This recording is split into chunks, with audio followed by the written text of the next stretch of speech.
This tiny bowl of Panera Bread creamy tomato soup has 370 calories and 23 grams of fat. I've been making healthy, plant-based comfort food for years now, and I think I can do better. So let's see if I can make a healthy version of the creamy tomato soup, and at the end, we'll do a side-by-side taste test and see if my healthy version stacks up to the Panera Bread version. My garden has a ton of tomatoes in it, so we are going to start with fresh tomatoes. Some people say that you need to peel your tomatoes when you're making a sauce or a soup, but this whole thing's going in the blender, so that's not going to be necessary. What I love about this method of making tomato soup is you don't have to chop everything fine, you don't have to do a lot of work, everything just goes in big chunks right onto the pan. There's also a great way to preserve this, so that if you have too many tomatoes in your garden, you can make a big batch of this and save it in the freezer so you have it all winter long. I'm using about 8 good-sized tomatoes for this recipe. If you don't have garden tomatoes like I do, that's no problem. You can use store-bought, but here's a little trick. If you're using store-bought tomatoes, it's better if you get the cherry tomatoes because they have a lot more flavor than regular store tomatoes. So for this soup, I'm going to go ahead and add half of one of these red peppers. This is a really large red pepper, so I'm only going to use half of it. But again, we're not having to chop it all up. We're just putting big chunks of it right into the right onto the pan. We're also going to add an onion. I'm just quartering the onion and tossing it on. That's a really big onion. Maybe I'll do 3/4 of an onion. And then I've got 4 cloves of garlic. Now the easiest way to get the skin off of these is to put your knife down and give them a little mash, and that crushes them right up, and the skin comes right off. You don't have to worry about chopping these up. Again, they're all going into the blender, so it's super easy, and throw them onto your tray. If you don't have fresh garlic, that's not a problem. You can use the jarred garlic too if you'd like, but I like the fresh in this soup recipe, so that's what I'm using. To the tomatoes, onions, and garlic, I'm going to add about 2 tablespoons of olive oil, and then I'm going to add in some crushed red peppers because the Panera Bread soup had a little bit of a peppery taste. And you can add as much or as little as you like. That was about 1/2 teaspoon. And then I'm going to add a little teaspoon of salt. And then I'm just going to stir this up with my hands.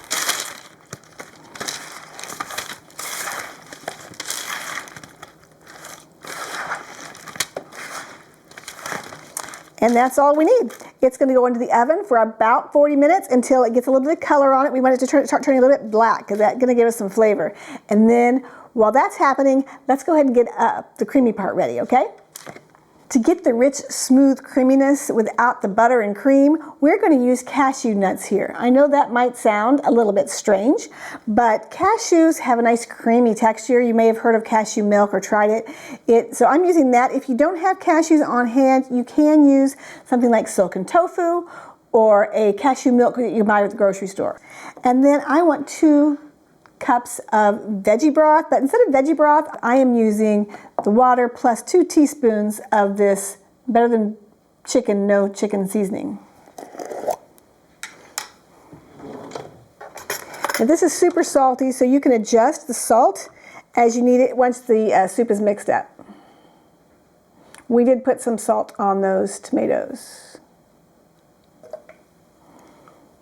You want to see what that looks like? It's a nice, there you go. It's a paste, and it tastes a lot like a chicken flavor, so that adds great flavor to your soups. There's also a Better Than Bouillon No Beef, if that's something you would like, or a Better Than Bouillon veggie broth. We're going to go ahead and blend those cashews up until they're smooth and creamy. If you've not worked with cashews before, this is going to take a couple of minutes. So just let it go while you're getting some other things together. All right, that looks good. Cashew nuts are soft in general, so you don't have to strain out the pulp like you would with an almond. The creamy part of our soup is ready. So we're going to put this in a pitcher and save this until our tomatoes are ready. And once those tomatoes are nice and roasted and darkened, we're going to add them to the blender, and then we'll add the creamy part. These cashew nuts will thicken as the soup cooks a little bit, and it'll add a nice creaminess to the soup. Vegetables are roasted and we are ready to put them into the blender. We didn't need to clean out the cashew cream from the blender because it's all going to get blended up together anyway. And I lined my pan with parchment paper for two reasons. One, because I don't like to scrub pans when it's all over, but also because I can use the parchment paper to help me lift the tomatoes into the blender. At least usually I can. So you pick it up and you dump them in.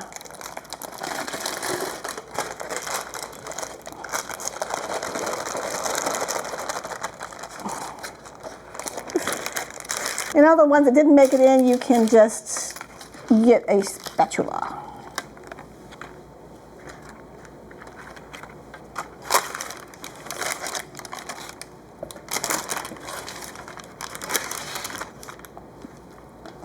All right, there we go.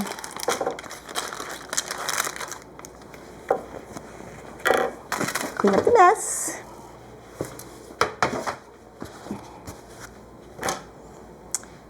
And let's blend this up.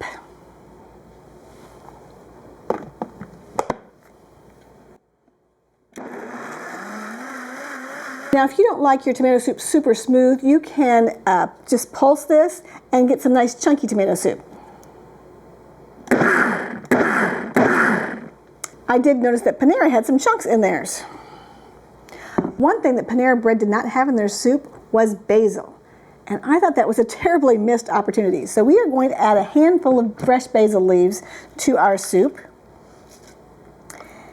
And I'm going to add just a pinch of sugar to this because the acidity in the tomatoes, the sugar will help balance that out. If you're using canned tomatoes, you probably need to use more sugar. But for fresh tomatoes, we just need a little pinch.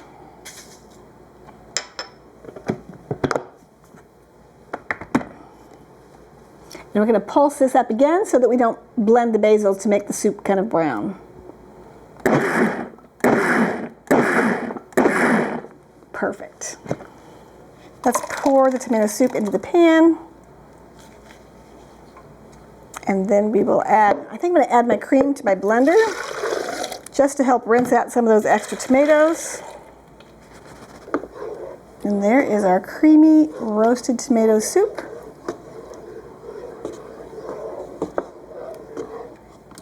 And if we cook this on the stove for a few minutes, that cashew cream will thicken up. Okay, so let's see what soup is better. Oh, you know what I did? I forgot. I got an extra container, so it's empty. I can put some of my homemade tomato soup in this, and we can try to trick my husband and see which one he likes better. Now it's time to see how my healthy soup stacks up to the Panera Bread soup. Now this Panera Bread soup had 230 calories. It had 55 milligrams of cholesterol and 23 grams of fat, most of that being saturated fat. My healthy soup had half those calories, it had 0 cholesterol, and it had about 10 grams of fat, which was all from olive oil and cashews, which are those good fats that we need in our system. So let's give it a taste test. That Panera Bread soup is really tasty, but you can even feel the fat in your mouth when you eat it. I wonder how it stacks up to mine. Oh, that is a very good soup. It is fantastic. I think the basil was really a good choice. I'm curious to see what my husband's going to think of this. So let's put some of my soup into one of these bowls so we can see which one he'll like better.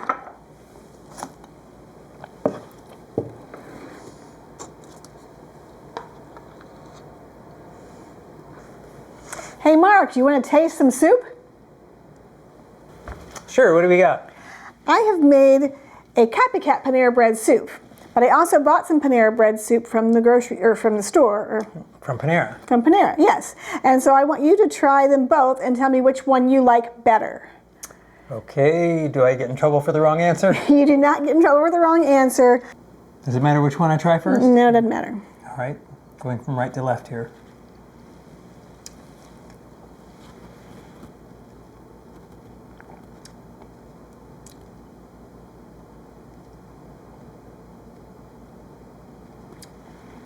Very pensive. Okay, I'm taste testing. Right, of course.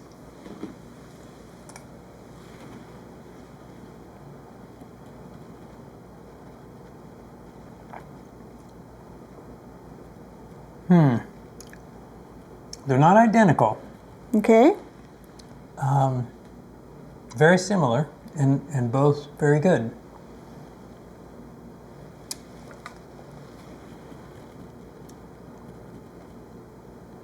So which one would you want to eat again? I like both of them. So you'd be okay with either one at dinner time? They have a little different flavor. This one tastes more fresh, a little more basil-y. This one tastes like, yeah. So do you want to know which one I made? Very good. I could probably guess. Okay, guess. I would guess it's the fresher one just because we have a garden. That's true. And I'm assuming that would be the case. It's true. And yeah, I did add basil, even though the original didn't have basil, because I just thought that was a totally missed opportunity. Oh, yes.